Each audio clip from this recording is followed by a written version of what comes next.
மகாவிஷ்ணுவுக்கும் பிரம்மாவுக்கும் சண்டை வருது, யார் பெரியவங்க அப்படின்னு.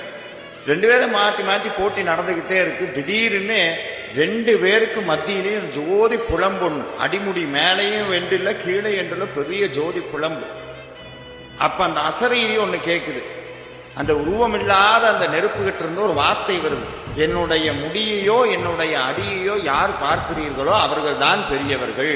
பிரம்மா ஒரு முடிவு பண்ணார், நான் என்ன பண்றேன்னா அன்னப்பட்சி பறவையா மாறிடுறேன். என்னது?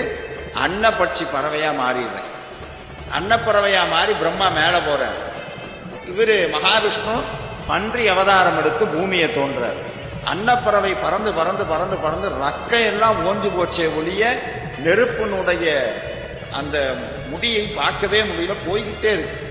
வராகமூர்த்தியாக அவதாரம் எடுத்த பெருமாளோ தோண்டி தோண்டி தோண்டி தோண்டி தோண்டி அவருக்கு கொம்பெல்லாம் தேஞ்சு போச்சே ஒழிய நெருப்பினுடைய அடியையும் பார்க்க முடியும்.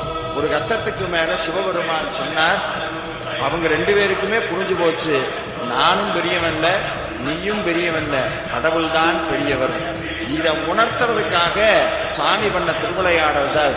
அப்படி நெருப்பாக இருந்த மலை குளிர்ந்து மழையாக கல் மழையாக மாறி நின்ற இடம் திருவண்ணாமலை.